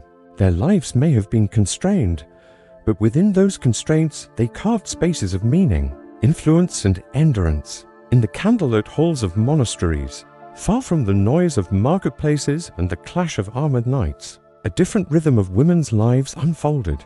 Medieval Europe was not only defined by kings, castles, and crusades, it was also a world in which women navigated faith, duty, family, and survival in ways that were deeply shaped by the expectations of their societies. Yet within those expectations, women found ways to leave lasting marks on history. Even if their names were seldom carved in stone, the daily life of a woman depended enormously on her station. For the peasant woman, the backbone of Europe's rural economy, life was filled with work that blurred the lines between household and field. Before the sun had risen, she was often awake, stoking fires, baking bread in clay ovens, and milking goats or cows. A day's labor might include planting flax, spinning wool into thread, or gathering herbs for both food and medicine. Unlike the romanticized visions of chivalry sung by troubadours, peasant women's reality was a cycle of toil, resilience, and endurance. They tilled fields alongside their husbands or fathers, and when men were absent, whether off at war, on pilgrimage, or working elsewhere, the responsibility of keeping the farm productive often fell entirely upon women. Their hands fed the villages, though chroniclers rarely took note. Marriage was the cornerstone of a woman's existence, but it was less a story of romance and more an arrangement of alliances, land, and survival. Among peasants, marriages were practical. Families sought to secure stability through shared labor and modest dowries. Among the nobility, however, marriages were strategic maneuvers in the chess game of power. A noblewoman might be married off at a young age to cement ties between rival lords, often without her consent.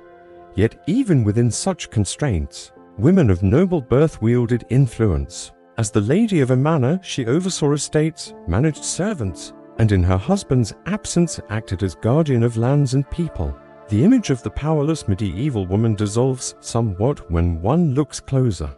For many women stood as stewards, protectors, and decision-makers when men were away on campaign. The role of religion cannot be overstated in shaping women's lives. The Church's teachings deeply influenced expectations of femininity. Women were often compared to the Virgin Mary, a symbol of purity, devotion, and obedience, yet at the same time burdened with the legacy of Eve, blamed for sin and weakness. This paradox defined much of how medieval society viewed women. Yet within the cloistered walls of convents, women found both restriction and liberation. Nuns were bound by vows of chastity and obedience, but they also gained rare access to education, books, and spiritual authority. Some convents became centers of learning where women could read Latin, copy manuscripts, and even write works of theology and philosophy. Hildegard of Bingen, for example, was not merely a nun but an abbess, composer, mystic, and intellectual whose writings still echo across centuries. In a world that often silenced women's voices, convents gave some of them the rare chance to speak, teach, and create. Motherhood was another defining element of a woman's journey. The dangers of childbirth loomed constantly. Even noblewomen surrounded by midwives and healers faced the very real possibility of death in labor. High infant mortality meant that grief was a familiar companion. Yet despite such hardship, motherhood carried immense honor. A woman's ability to produce heirs secured family lineages, influenced inheritance, and determined the survival of dynasties.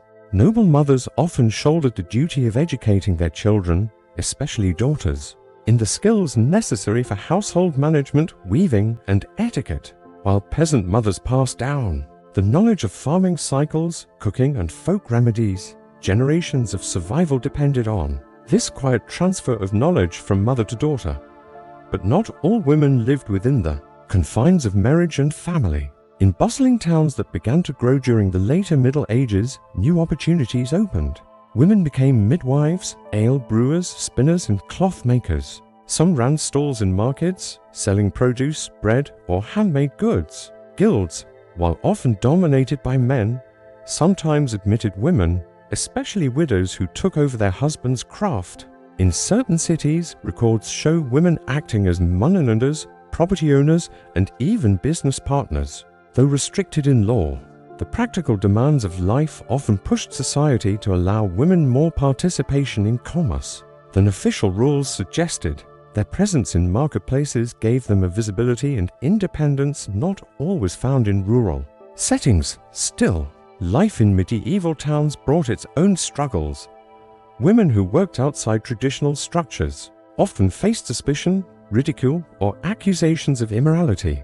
The figure of the alewife, for example, was sometimes praised for her hard work, but also mocked in satirical poems as greedy or dishonest.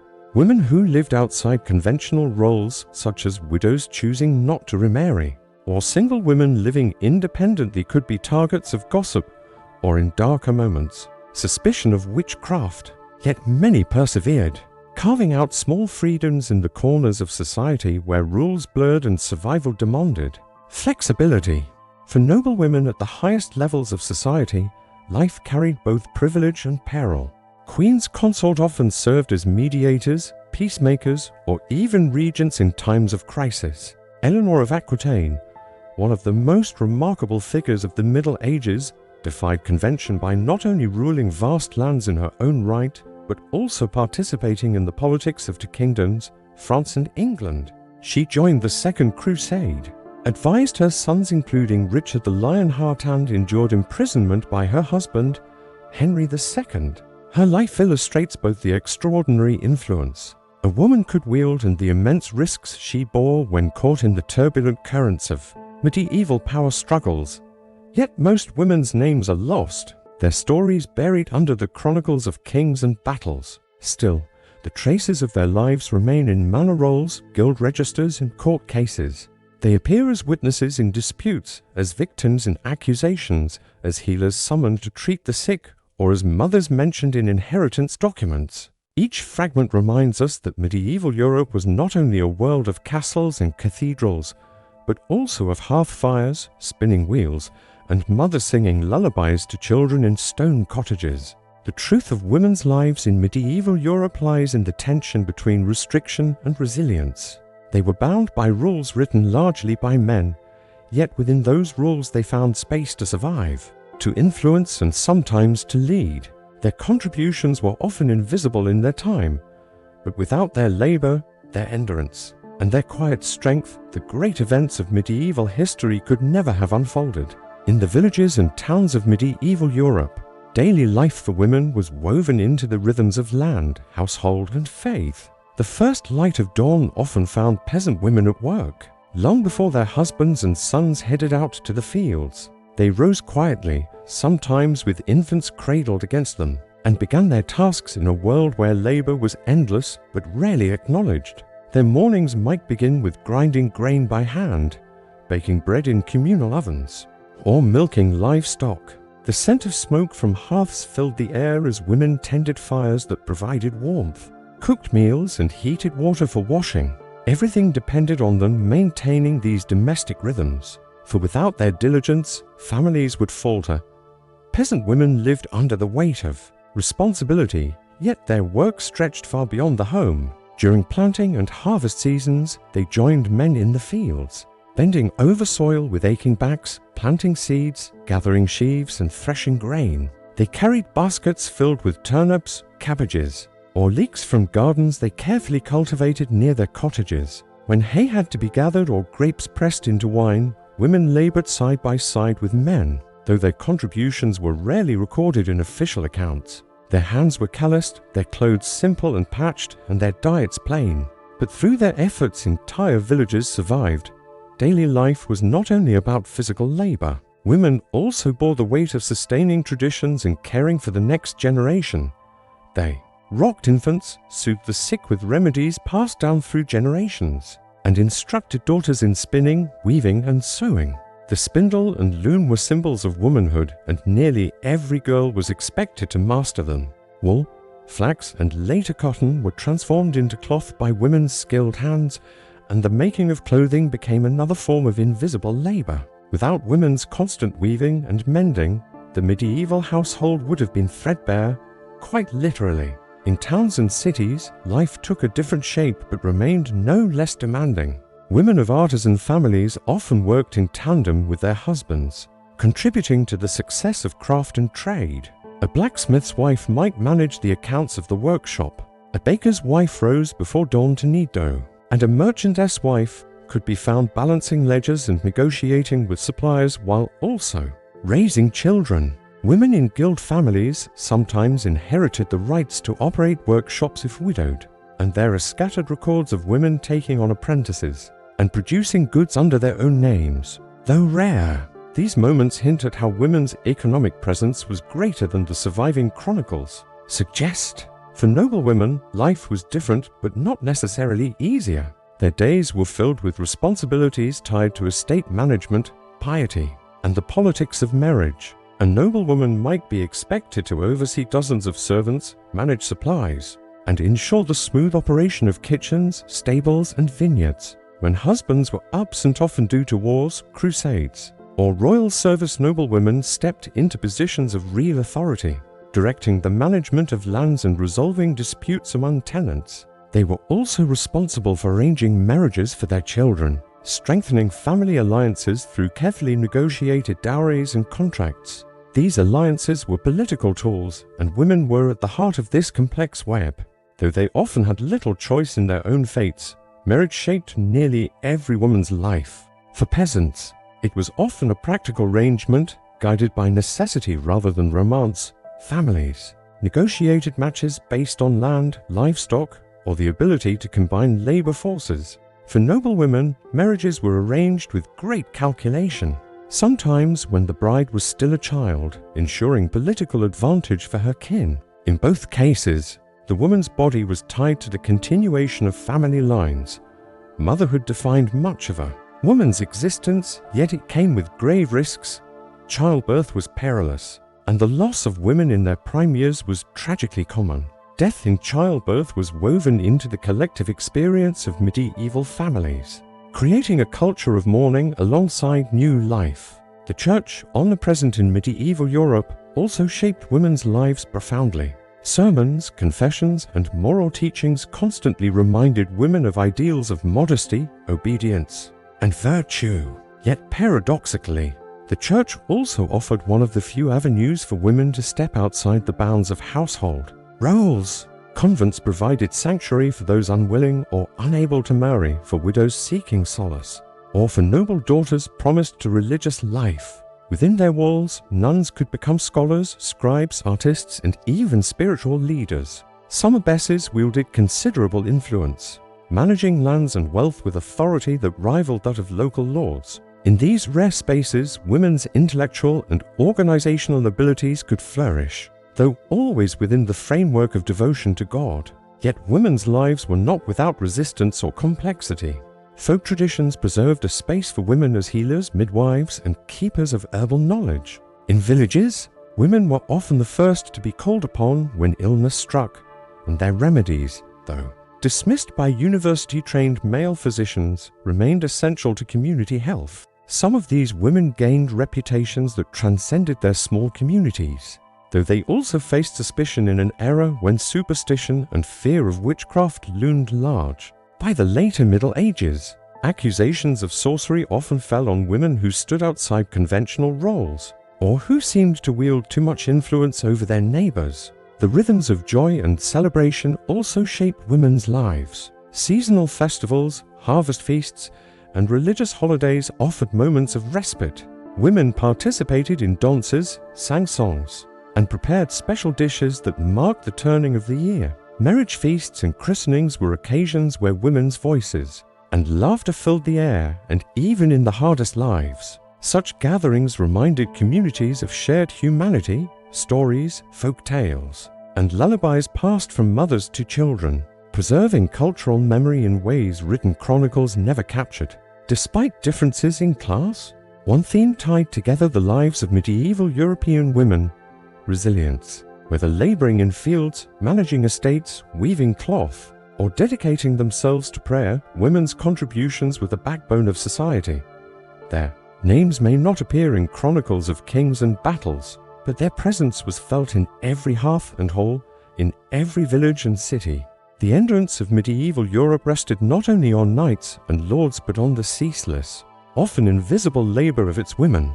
And so, as the centuries unfolded, women carried forward traditions, bore the weight of households, and shaped the next generation. Their stories were rarely written by the chroniclers of their age, yet they linger in the quiet traces of daily life, in the worn stones of village ovens, in the embroidered patterns of surviving cloth, in the margins of manuscripts where a nun's careful hand copied sacred words. These fragments whisper to us across time, reminding us that the history of medieval Europe is incomplete without the lives of its women.